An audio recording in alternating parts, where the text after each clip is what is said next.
আসসালামু আলাইকুম বন্ধুরা, আজকে খুব সুন্দর একটা রেসিপি নিয়ে আসলাম। মুরগির মাংস, দেশি মুরগির মাংস খুব সুন্দর অসাধারণ করে রান্না করে নিয়েছি বন্ধুরা। একবার হলো এইভাবে রান্না করে দেখো। এরকম দেশি মুরগির মাংস শরীরের পক্ষে খুব ভালো হয় খাওয়া বন্ধুরা। অন্য মাংস থেকে এটা একবারে সবাই খাইতে পারবে। এই দেখো, আমি কিন্তু অফ ক্যামেরায় ভালো করে কেটে ধুয়ে পরিষ্কার করে নিয়েছি অলরেডি। এখন এখানে আরেকটা ধোয়া দিয়ে আমি তুলে নিব। এই দেখো, মাংসগুলো খুব সুন্দর করে কিন্তু আমি একটা ধোয়া দিয়ে তুলে নিব। এখন আরেকবার দেখে নিব ভালো করে, যেন কোনো কিছু ছিল নাকি পশম টসম মুরগির গায়ে। এই দেখো, খুব সুন্দর করে আমি একেবারে খুব সুন্দর করে জলের মধ্যে ধুয়ে নিচ্ছি বন্ধুরা। আর প্রথমে বলবো, সবাই লাইক কমেন্ট করে ভিডিওটা দেখা শুরু করো। আর যারা আমার চ্যানেল নতুন আছে প্লিজ সাবস্ক্রাইব করে আমার পাশে থেকো বন্ধুরা। এই দেখো, খুব সুন্দর করে ধুয়ে নিচ্ছি। মুরগির লোকাল মুরগির মাংস এইভাবে রান্না করে অসাধারণ টেস্ট হয়। আর কে কে এইভাবে রান্না করে খাও ওটাও কমেন্টে জানিও। এই যে অন্যরকমভাবে রান্না করব আমি মুরগির মাংসটা, দেশি মুরগির মাংস খুব সুন্দর করে ধুয়ে নিচ্ছি, একেবারে ভালো মতন পরিষ্কার করে ধুয়ে নিচ্ছি বন্ধুরা। এই যে মাংসগুলো ধোয়া হওয়া কমপ্লিট হয়ে গেছে আমার। এখন আমি এগুলো মশলাপাতি দিব বন্ধুরা। এই যে এখানে আমি পেঁয়াজ দিয়ে দিচ্ছি, দেখতে পাচ্ছ, পেঁয়াজ কুচি দিয়ে দিচ্ছি। অনেকজন অনেক ধরনের ভাবে রান্না করে, আর আমি এরকম করে রান্না করি। এই যে এখানে মশলার গুঁড়ো দিয়ে দিলাম বন্ধুরা, মশলার গুঁড়ো পরিমাণ মতন দিয়ে দিলাম। আর কাশ্মীরি লঙ্কার গুঁড়োটাও পরিমাণ মতন দিয়ে দিলাম।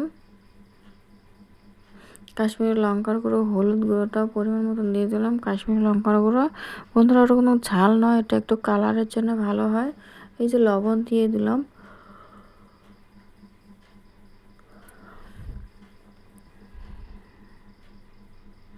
এই যে আমি আদা, রসুন, মরিচ, পেঁয়াজ বাটা, তারপর ছোট এলাচ, বড় এলাচ, দালচিনি সবগুলো একসঙ্গে আমি বেটে নিয়েছি।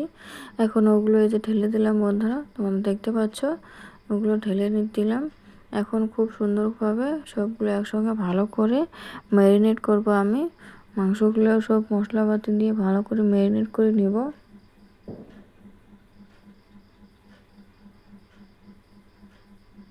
এই যে দেখতে পাচ্ছ, খুব সহজে ম্যারিনেট করে নিচ্ছি।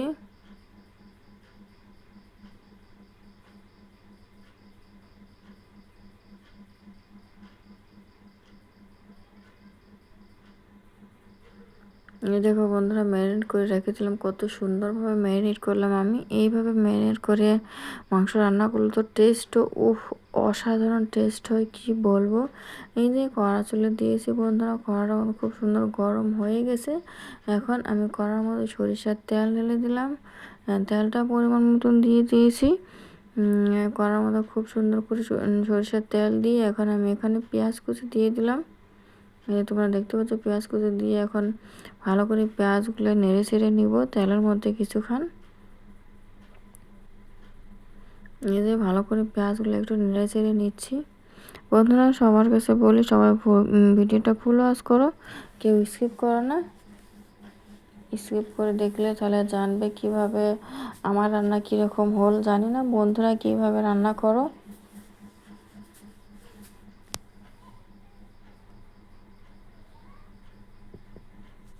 এই দেখো, পেঁয়াজগুলো খুব সুন্দর একটু হালকা করে কালারসে করে আমি ভেজে নিলাম।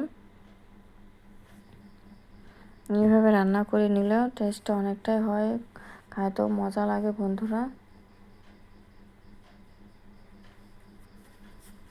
এই যে এখন আমি মাংসগুলো ঢেলে দিলাম, ম্যারিনেট করা মাংসগুলো।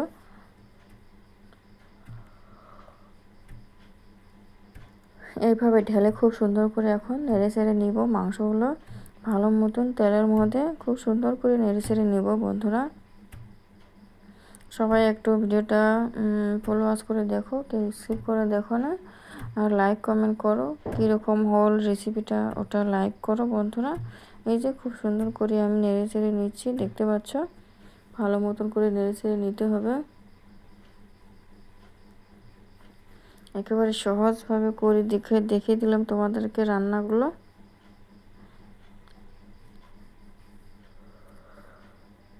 এই ভালো মতন করে খুব সুন্দর করে আমি কষিয়ে নিচ্ছি বন্ধু মাংসগুলো। আগে খুব সুন্দর করে মাংসটা ভালো মতন কষিয়ে নিতে হবে, আগে জল দেওয়া যাবে না বন্ধুরা। এই যে খুব ভালো মতন করে মাংসগুলো কষিয়ে নিচ্ছি। এই যে এখানে আমি আলু দিয়ে দিলাম। মাংসটা কিছু পরিমাণ 2-1 বার করে কষানো হওয়ার পরে আমি এখানে 2টা আলু কেটে নিয়েছি বন্ধুরা। আলু দিয়ে দিলাম। মাংসের মধ্যে আলু দিয়ে দিলে জানো তো খুব সুন্দর ভালো লাগে খাইতে, টেস্টও লাগে অনেক।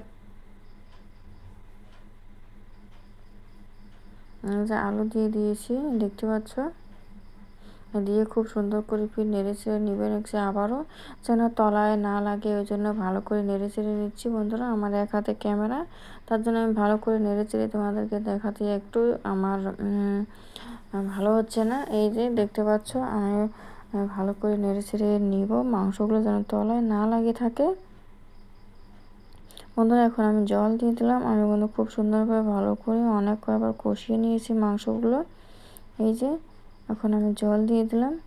এখন আলু আর মাংস কিছু পরিমাণ সিদ্ধ হলে আমি ওই হিসেবে ঝোলটা কীরকম রাখবো, পাতলা না ভারী, ওই হিসেবে নামিয়ে নিব। তোমরা চাইলে পাতলা না ভারী করে নামিয়ে নিতে পারো।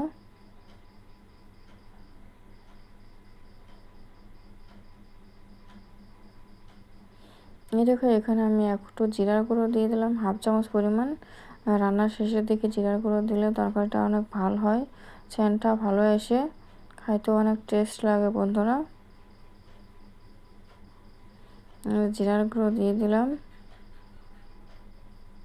এই দেখো তরকারি রান্নাটা কত সুন্দর কালার চলে এসেছে বন্ধুরা। দেখো কত সুন্দর ভালো লাগছে, অসাধারণ হয়েছে কিন্তু রেসিপিটা। দেশি মুরগির মাংস রান্নাটা কি বলবো, অসাধারণ টেস্ট হয়েছে, দেখে বোঝা যাচ্ছে না কত সুন্দর হয়েছে। আমি কিন্তু ঝোলটাও তো রাখি নাই, একটু কমই রেখেছি। তোমরা চাইলে পাতলা ঝোলে রাখতে পারো, সেটা তোমাদের ইচ্ছা। আমি ঝোলটা একটু কম ভাবে রেখে দিয়েছি। সবাই ভালো থেকো, সুস্থ থেকো বন্ধুরা।